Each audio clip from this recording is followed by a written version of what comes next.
پہلی open heart surgery میرے نبی کی ہوئی ہے. تو اوپن ہارٹ سرجری ہو سکتی ہے، میرے نبی نے سوچ دی. وہ تو ہم زوال کا شکار ہوئے تو اور لوگ ہم سے لے گئے، ورنہ اوپن ہارٹ سرجری کا پہلا تصور میرے نبی کے سے شروع کیا گیا ہے کہ جب آپ کو معراج پہ لے جانے لگے، ام ہانی کے گھر سے آپ کو جبریل نے لیا اور حتیم میں آئے. حتیم وہ چھوٹی وال دیوار ہے جو بیت اللہ کے ساتھ، اس میں ایک خالی جگہ، یہ بیت اللہ کا اندر ہے. جب ہمارے نبی 35 سال کے تھے تو قریش نے سوچا کہ بیت اللہ بنائیں، وہ سیدھا ہو گئے. تو وہ مستطیل تھا، لمبا زیادہ، چوڑا تھوڑا. ابراہیمی بنیادیں، یہ طے کیا کہ حلال کمائی سے بنانا ہے، حرام سے نہیں. اچھا، وہ پیسے اتنے بنے کہ یہ چوکور بنا اور اگلا حصہ رہ گیا. تو کہنے لگے بس بھائی جتنا ہے اتنا ہی بناؤ.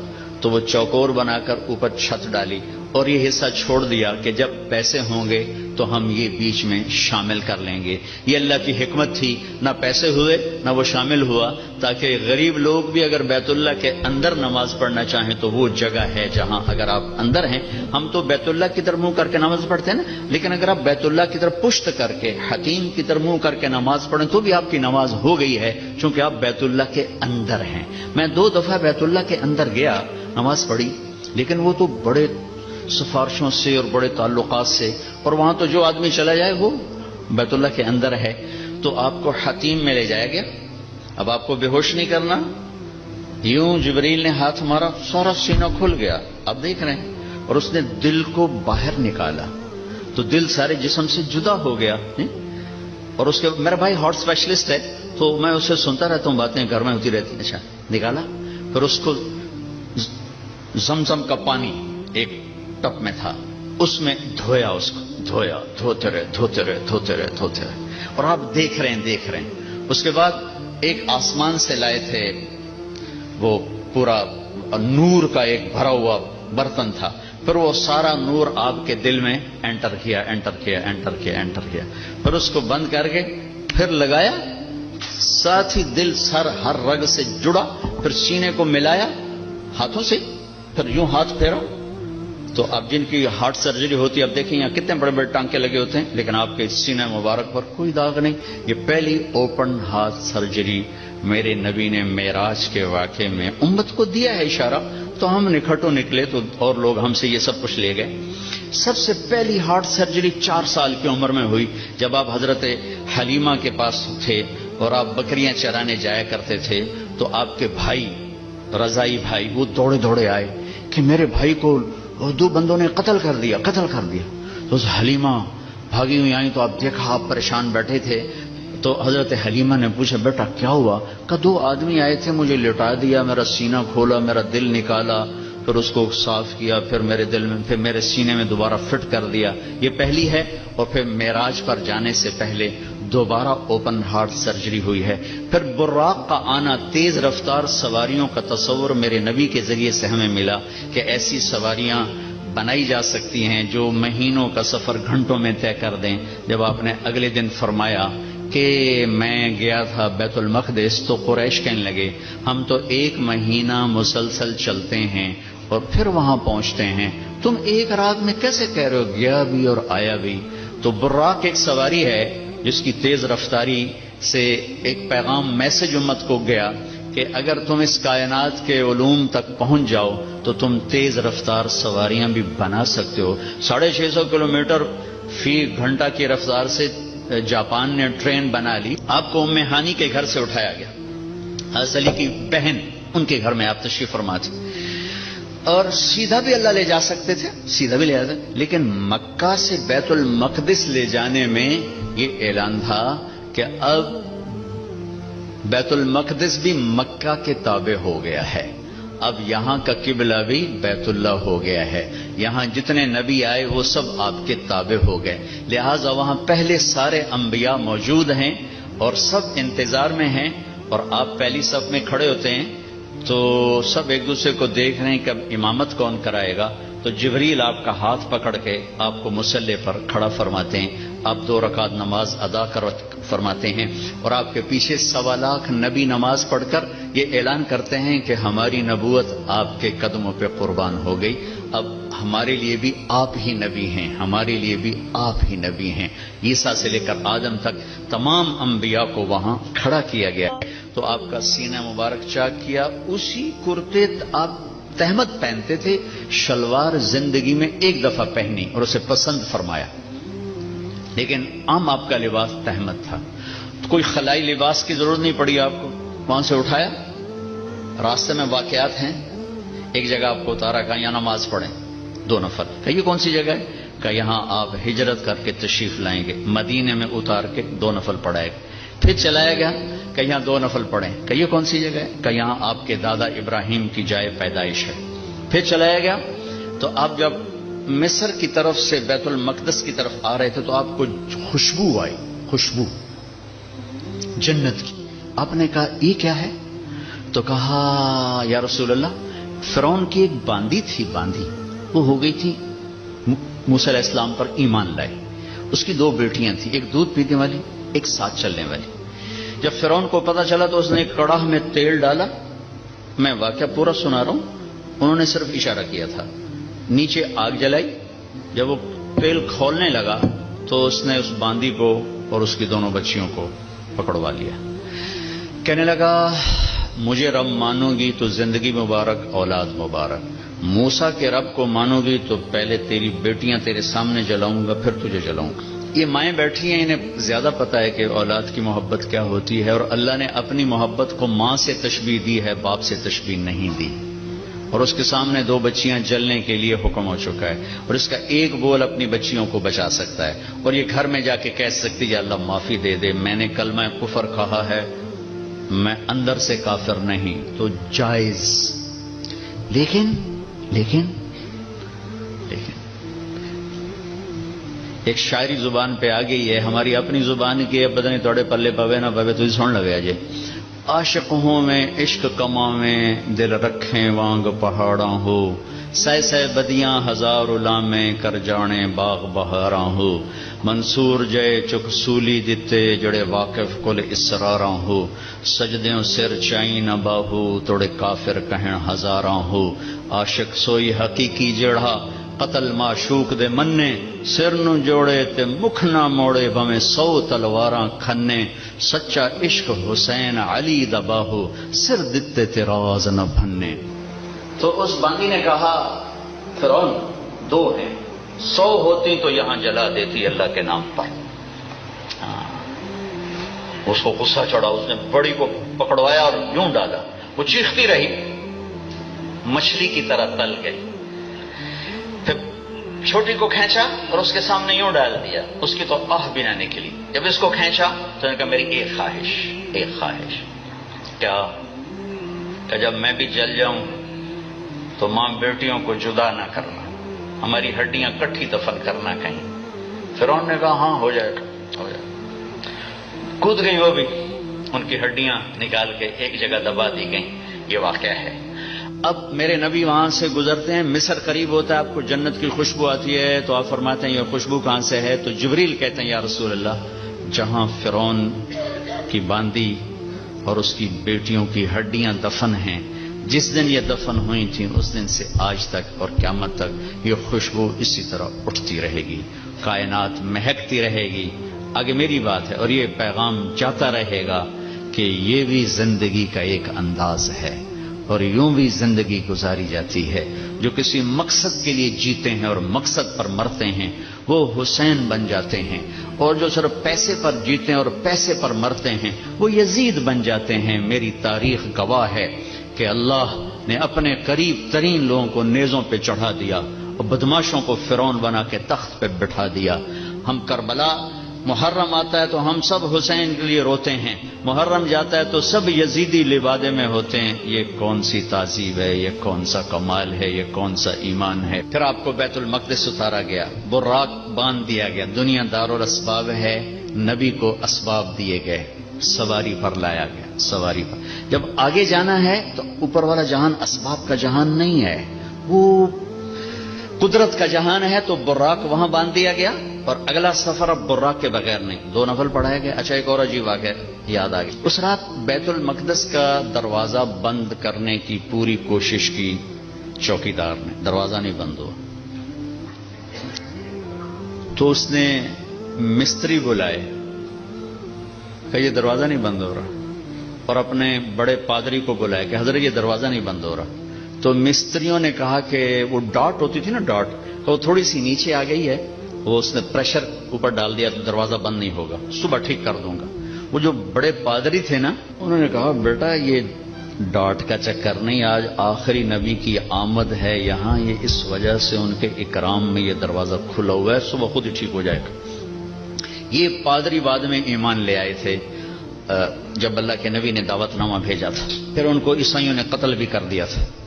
وہاں آپ نے 2 نفل پڑھے۔ اب آپ نے اوپر جانا ہے تو مکہ سے بیت المقدس تک آپ بشریت میں ہیں، اور پھر یہاں سے اوپر جاتے ہیں تو سبحان الذی اسری بعبدہ، قرآن کی واحد سورہ جو سبحان سے شروع ہو رہی، سبحان الذی اسری، لفظ سبحان۔ سبحان میں کیا پیغام ہے کہ اللہ تمہارے قوانین سے پاک ہے، تمہارے مادی قوانین سے پاک ہے۔ مادے کا قانون یہ ہے کہ اس لباس میں کوئی سپیس میں نہیں جا سکتا، مادے کا قانون یہ ہے کہ اس لباس میں سپیس میں جاتے ہی پھٹ جائے گا، کیونکہ جو ہمارے اوپر ہوا کا پریشر ہے، جب ہوا سے اوپر جائیں گے اور پریشر ریلیز ہوگا تو ہم خود بم بن کے پھٹ جائیں گے۔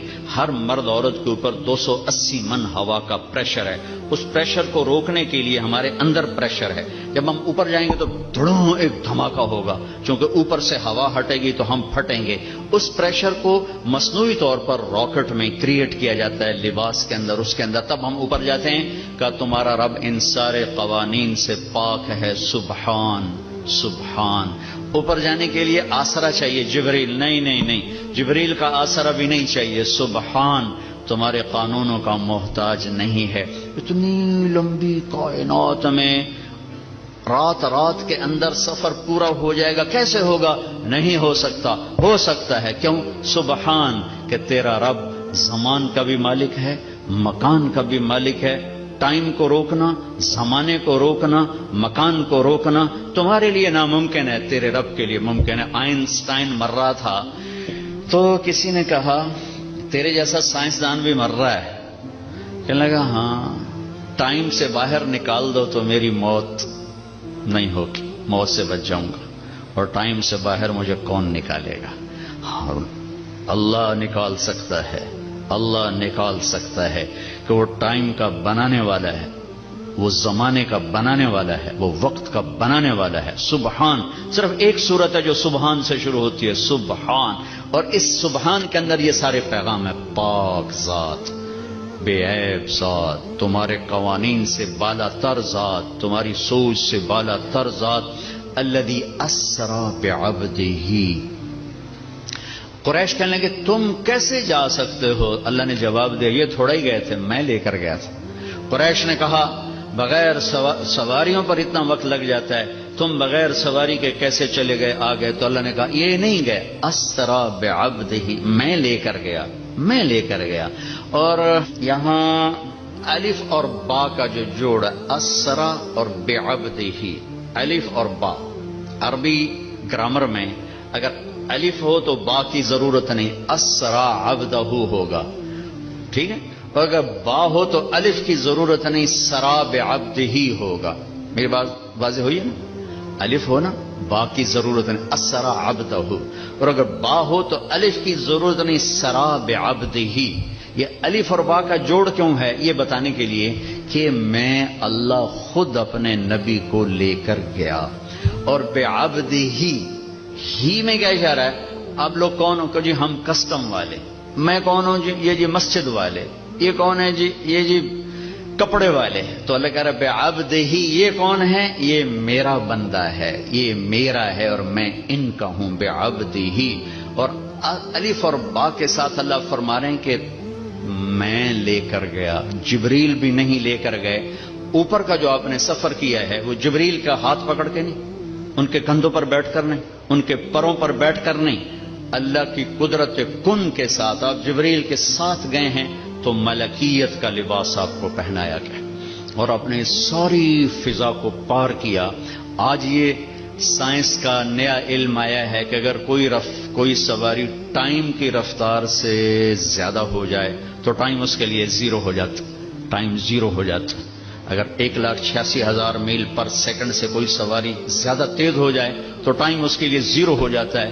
یہ آج کے امکانیات بتائے جا رہے ہیں اور یہ میرے نبی کا سفر اسپیس کو، راکٹ کو، شٹل کو، ہر چیز کے لیے راستہ دے رہا ہے کہ یہ ہو سکتا ہے، یہ ہو سکتا ہے. خلائی تسخیر ہو سکتی ہے، خلائی سیاروں تک جانا ہو سکتا ہے، لیکن آپ کی پہلی منزل پہلا آسمان آدم علیہ السلام نے استقبال کیا. دوسرا آسمان یحییٰ علیہ السلام، زکریا علیہ السلام، عیسیٰ علیہ السلام نے استقبال کیا. تیسری منزل یوسف علیہ السلام، تیسرا آسمان. چوتھی منزل ادریس علیہ السلام، چوتھا آسمان. پانچویں منزل ہارون علیہ السلام، پانچواں آسمان. چھٹی منزل موسیٰ علیہ السلام، چھٹا آسمان. ساتویں منزل، ساتواں آسمان ابراہیم علیہ السلام. ہر آسمان پر نبی کھڑے ہوتے تھے پھولوں کے ہار لے کر. یہ میرا اضافہ ہے استقبال کے لیے. اور ہر نبی کہتے ہمارے بھائی آ گئے، ہمارے نبی آ گئے، ہمارے بھائی آ گئے، ہمارے نبی آ گئے. اب ساتویں آسمان پر پہنچے تو ریسپشن کوئی نہیں. جب میں ابھی آیا تو سارے آپ کے افسران وہاں کھڑے ہوئے تھے. ریسپشن ساتویں آسمان پر ایک بڑے میاں، ایک بیت اللہ ہے، اس کی یوں ٹیک لگا کر نہ بیٹھے ہوئے اور اس طرح ہاتھ رکھ کے بیٹھے ہوئے، سفید داڑھی یہاں تک آ رہی اور اس بیت اللہ کا طواف ہو رہا ہے، فرشتے طواف کر رہے ہیں. آپ پوچھتے ہیں یہ بڑے میاں کون ہیں، یہ بزرگ کون ہیں؟ تو جبریل کہتے ہیں یہ آپ کے دادا ابراہیم علیہ السلام. اگر اللہ چاہتے تو ابراہیم بھی کھڑے ہوتے وہاں، کیونکہ مرتبہ تو ہمارے نبی کا بڑا ہے، رشتہ ابراہیم کا بڑا ہے، مرتبہ ہمارے نبی کا بڑا ہے. لیکن ان کو بٹھایا، ان کو چلایا.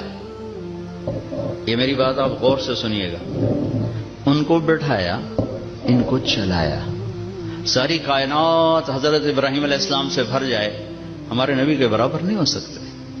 ساری کائنات ملائکہ سے بھر جائے، ہمارے نبی کے ایک بال کے برابر نہیں ہو سکتے. جس کو اللہ حبیب بنائے وہ کیا ہوگا؟ جس کے چہرے کی قسمیں والضحی، جس کی زلفوں کی قسمیں واللیل اذا سجا، جس کے شہر کی قسم وہذا البلد الامین، جس پر اتری کتاب کی قسم قاف والقرآن المجید، جس کی جان کی قسم لعمرک انہم لفی سکرتہم یعمہون، جس کا وکیل صفائی بن کے قسم والنجم اذا ہوا ما ضل صاحبکم وما غوا، جس کو تسلیاں دینے کے لیے قسم والضحى واللیل اذا سجا ما ودعک ربک وما قلا، جس کے بول کی قسم وقیل ہی یا رب ان هؤلاء قوم لا یؤمنون، جس کو رحمت للعالمین کا ٹائٹل وما ارسلناک الا رحمت للعالمین وما ارسلناک الا کافۃ للناس بشیرا ونذیرا، جس سے اللہ لاڈ سے کبھی محمد، کبھی احمد، کبھی ماہی، کبھی حاشر، کبھی عاقب، کبھی فاتح، کبھی خاتم، کبھی ابو القاسم، کبھی طٰہٰ، کبھی یاسین، کبھی مزمل، کبھی مدثر، کبھی شاہد، کبھی مبشر، کبھی نذیر، کبھی داعی الی اللہ، کبھی سراج منیر. دیکھو تو صحیح اللہ کیا لاڈ کر رہا ہے اپنے نبی کے. یہ بیت اللہ کی دیوار ہے آسمان. یہ ایک بڑے میاں بیٹھے ہوئے ہیں اور یہ کائنات کی عظیم ہستی آتے ہیں اور یہ ادھر جا رہے ہیں، وہ ادھر نہیں آ رہے کہ یہ باپ ہیں، یہ بیٹے ہیں. اور اس آگے جانے میں باپ کو عزت دینی ہے اور بیٹے نے گھٹنوں کو چھونا ہے اور امت کو پیغام دینا ہے کہ رشتوں کا تقدس ہمیشہ باقی رکھنا ہوگا، چاہے آخری نبی ہی کیوں نہ ہو، چاہے آخری رسول ہی کیوں نہ ہو. رشتوں کو تولا نہیں جا سکتا، ناپا نہیں جا سکتا، پیسوں پہ نہیں تولنا. رشتہ رشتہ ہوتا ہے. یہ چلے، وہ کھڑے ہوئے. سارے نبیوں نے کہا بھائی آ گئے. ابراہیم نے کہا میرا بیٹا آ گیا، میرا بیٹا آ گیا، میرا بچہ آ گیا. میرے نبی آ گئے. نبی بھی کہا میرے نبی آ گئے. وہ کہا میرا بیٹا آ گیا، میرا بچہ آ گیا. پھر گلے لگایا، پھر ماتھا چوما. یہ کسی نے نہیں کیا، یہ ابراہیم نے کیا. گلے لگایا، ماتھا چوما، اگر روانہ کیا، ایک پیغام ڈیلیور کیا کہ میرے نبی آپ اتنے مقام کے ہو کر بھی اپنی امت کو پیغام دیں کہ اپنے باپ کے آگے سر جھکائیں، اپنی امت کو پیغام دیں کہ ماں باپ کے رشتے کے سامنے اولاد کو بھی جھکنا پڑتا ہے۔ ابراہیم ملے اور اب جانے لگے تو کہا بیٹا اپنی امت کو میرا سلام کہہ دینا۔ سبحان اللہ، یہ رشتہ بہت گہرا تھا کہ اپنی امت کو میرا سلام کہنا، اور انہیں کہنا جنت خالی زمین ہے اور اس کے باغ باغیچے سبحان اللہ الحمدللہ لا الہ الا اللہ اللہ اکبر ہیں، جتنا کہیں گے اتنے درخت وہاں لگتے جائیں گے۔ اب آپ سدرۃ المنتہا پہنچے تو ایک آج کی اس میں آج کے لہجے کی گفتگو کہ جبریل نے کہا یا رسول اللہ آگے میرے پاس ویزا کوئی نہیں، آگے اور جہان ہے، ملکوتی جہان بھی ختم، ملائکہ کا جہان، سدرۃ المنتہا، یوں سمجھو جبریل اپنے گھر میں کہہ رہے ہیں یا رسول اللہ اس سے آگے میرے پاس ویزا کوئی نہیں، میں نہیں جا سکتا۔ کہا میں اتنا بھی آگے جاؤں گا نا ایک بالش تو میں جل کے راکھ ہو جاؤں گا، میں نہیں جا سکتا۔ تو یہاں آ کر ملکوتی حیثیت بھی ختم ہو کر کوئی اور حیثیت آپ کو عطا کی گئی، وہ اللہ جانے، اللہ کا حبیب جانے۔ عرش تک پہنچنے میں پہلی ہستی کامیاب ہو رہی ہیں، جبریل بھی کہہ رہے ہیں آگے نہیں جا سکتا یا رسول اللہ، بس ختم، میں ختم۔ عرش پہلی دفعہ اس کے دروازے کسی ہستی کے لیے کھل رہے ہیں اور آپ کے قدم عرش پہ پڑ رہے ہیں، اور چوتھی منزل آپ کی اللہ اور حبیب اللہ ہیں کہ اللہ نے سارے پردے ہٹا کر اپنا آپ دکھا کر کہا السلام علیک ایھا النبی ورحمۃ اللہ وبرکاتہ، اے میرے محبوب آپ کا رب آپ کو سلام پیش کرتا ہے۔ اور یہاں حبیب اور حبیب اللہ میں ملاقات ہے، ثم دنا فتدلى فكان قاب قوسین او ادنى۔ یہ لفظ آپ نے سنا ہوگا قاب قوسین، قاب قوسین۔ میں آپ کو آج اس کی تصویر بنا کے دکھاتا ہوں کہ قاب قوسین کا مطلب کیا ہے۔ عربوں میں اکثر لڑائی ہوتی رہتی تھی، جب ان میں صلح ہوتی تھی تو قبیلوں کے سردار کٹھے ہوتے تھے اور صلح ہو رہی۔ صلح کیسے ہوتی تھی؟ یہ ایک کمان ہے عرب سردار کے ہاتھ میں، یہ دوسری کمان ہے دوسرے عرب سردار کے ہاتھ میں، ان دونوں کی لڑائی ہے۔ یہ دو عرب سردار ان میں صلح کروا رہے ہیں، یہ دو ساتھ ان کے اس صلح کو پورا کرنے کے لیے آ رہے ہیں۔ اب یہ ایک محفل ہوتی تھی تو ایک عرب سردار اٹھ کے اپنی کمان یوں کرتا تھا، یہ کمان کا وہ دھاگا ہے جس کے اوپر تیر کھینچا جاتا تھا، اور یہ وہ لکڑی ہے، ٹھیک ہوگی یہ۔ اب یہ یوں آ کر اپنی کمانوں کے سرے یوں ملا دیتے تھے، آپ دیکھ رہے ہیں سارے، یہ قوس، یہ قوس، قوس کہتے ہیں کمان کو، یہ قاب ہے، یہ قاب، قاب قوسین، دو کمانوں کی قاب، یہ اور یہ اور یہ قاب، اور یہ قوس، یہ قوس۔ تو اس ملنے کو عربی میں کہا جاتا ہے قاب قوسین، کہ اب جیسے دو کمانیں ان کے کنارے آپس میں مل گئے تو یہ سردار بھی آپس میں مل گئے، اب ان میں لڑائی نہیں ہوگی۔ اس محاورے کو اللہ نے اپنے اور حبیب اللہ کے لیے استعمال کیا، فکان قاب قوسین، کہ میرا حبیب میرے قریب ایسے ہوا جیسے دو کمانوں کے کنارے قریب ہوتے ہیں۔ اگلی عجیب بات بتاؤں، او ادنا، او ادنا، اس کی کیفیت صرف اللہ جانتا ہے کہ نہیں میرے حبیب اس سے بھی زیادہ میرے قریب ہو گئے۔ میرے بھائیوں، اس ہستی کو آئیڈیل بنا کے چلو، مزے کرو گے اللہ کی قسم، اور آپ کی نسلیں مزے کریں گی۔ اگر آپ لوگوں کی جیبوں پہ ڈاکے ڈالتے رہے، نہ آپ سکھی رہو گے نہ آپ کی نسلیں سکھی رہیں گی۔ 60 کی دہائی کے ایک چیئرمین پورے مغربی پاکستان کے ہمارے قریبی رشتہ داروں میں تھے، انہوں نے حرام دولت کے ڈھیر لگا دیے، پھر اچانک مر گئے۔ ایک دن ان کا بڑا بیٹا کہہ رہا تھا کاش ہمارا باپ ہمارے لیے حرام اکٹھا نہ کرتا تو کوئی خوشی کا دن ہم بھی دیکھ لیتے۔ اور میں نے اس آدمی سے ان کانوں سے سنا، میں اج مر جاواں میری دھی نو کسے دی پرواہ کوئی نہیں۔ بیٹی کمزور ہوتی ہے، بیٹوں کا نام نہیں لیتا، بیٹی میں اج مر جاواں میری دھی نو کسے دی پرواہ کوئی نہیں۔ ہائے ہائے ہائے، اس کا بیٹا کہہ رہا تھا کاش ہمارا باپ ہمارے لیے حرام اکٹھا نہ کرتا تو کوئی خوشی کا دن ہم بھی دیکھ لیتے۔ پیٹ پہ پتھر باندھ لیے کہ میری امت پیسے پر نہ بک جائے، چوپڑی روٹی پراٹھے اور انڈے پر نہ بک جائے. 3 دن کے فاقے برداشت کیے. آپ باغ میں تشریف لے گئے، کھجوریں گری پڑی تھی، گندی کھجوریں جو گر جاتی، آپ نے اٹھائی، ہائے ہائے وجہ کائنات، ساری کائنات جن کے لیے بنائی، ایک گندی کھجور صاف کر کے منہ میں رکھی. ایک صحابی ساتھ ہے عبداللہ تو نہیں کھاتا؟ کہ یا رسول اللہ مجھے بھوک نہیں. بھوک کا مسئلہ نہیں تھا، وہ کھجور کھانا مشکل تھا. جی مجھے بھوک نہیں. کہ عبداللہ مجھے بھوک ہے، آج چوتھا دن ہے میں نے کچھ نہیں کھایا، چوتھا دن، مجھے 8 بجے تک چائے نہ ملے میرے سر میں درد ہو جاتا ہے. جی میں چائے نہیں پیتی، سیرج پیڑ پہ گئی ہے. آج چوتھا دن ہے عبداللہ، میں نے کچھ نہیں کھایا. گری پڑی کھجور صاف کر کے کھائی. کسٹم والوں کو پیغام دیا ہے، پیسہ سب کچھ نہیں ہوتا ہے، انسانیت بہت بڑی معراج ہے. اللہ کا ترازو پیسوں کو نہیں تولے گا، تیرے کردار کو تولے گا، تیری سچائی کو تولے گا، تیری دیانت کو تولے گا.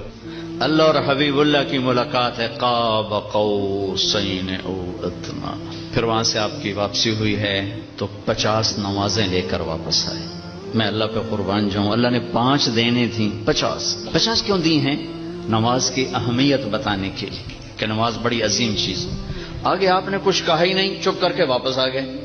تو میں نے کہیں پڑھا نہیں، لیکن مجھے لگتا ہے اللہ نے 6 آسمان پہ موسیٰ علیہ السلام کو کھڑا کر دیا، ہوگا چونکہ پڑھا ہوا نہیں، وجدان ہے. یا رسول اللہ، اللہ کی ملاقات کیسی رہی؟ بہت اچھی رہی. کیا ملا؟ کہ 50 نمازیں. کہا توبہ یا رسول اللہ، یہ کون پڑھیں گے؟ اب واپس جا کے تھوڑی کم کروائیں. واپس گئے، 5 کٹ. پھر آگے موسیٰ کھڑے تھے، کتنی؟ 5. نہیں یا رسول، واپس جائیں. پھر 5. 9 چکر لگے، آنا جانا 5. صرف یہ بتانے کے لیے کہ کسٹم والوں، نماز بھی ایک بہت بڑا حکم ہے. جب 5 رہ گئیں تو موسیٰ علیہ السلام نے پھر کہا واپس جائیں، کوئی نہیں پڑھیں گے. آپ نے کہا مجھے شرم آتی ہے، اب 5 کم ہو رہی ہیں، اب جاؤں گا تو 5 کم ہو گئی تو پیچھے کیا بچا؟ میں نہیں جاتا. تو کہنے لگے چلو ٹھیک. میری امت پہ 2 نمازیں فرض تھیں، انہوں نے کوئی نہ پڑھی. یہ کسٹم والے 5 کی تھو پڑھنے نے، ایک نہیں پڑھنی، 5 کی تھو پڑھنی. میں کہا نہیں میں نہیں، بس اب یہ. پھر غیب سے آواز آئی اوپر سے، میرے حبیب آپ نے 5 قبول کی، ہمارے ہاں 50 ہی ہیں، آپ کی امت 1 پڑھے گی 10 لکھی جائیں گی، 1 پڑھے گی 10 لکھی جائے گی. تو یہ وہاں سے تحفہ لے کر آئے. وَلَقَدْ رَآهُ نَزْلَةً أُخْرَى عِنْدَ سِدْرَةِ الْمُنْتَهَى. پھر واپسی پہ جبریل سے پھر آپ کی ملاقات ہوئی. پھر وہاں سے واپس آئے اور پھر بیت المقدس پہنچے. پھر وہاں سے براق پہ سوار ہوئے اور صبح نہیں، اسی وقت آپ کے سردی کا زمانہ تھا، بستر کی گرمائش ابھی ختم نہیں ہوئی تھی کہ آپ واپس اپنے بستر پر تشریف لے آئے. صبح آپ نے حضرت خدیجہ سے کہا یہ ہوا ہے، میں بتانا چاہتا ہوں. وہ ڈر گئی، یا رسول اللہ لوگ تو بہت جھٹلائیں گے. کہا جھٹلائیں، جو مرضی کریں، میں بتانا چاہتا ہوں. آپ حرم میں تشریف لائے اور آپ نے یہ اعلان کیا میرا رات یہ سفر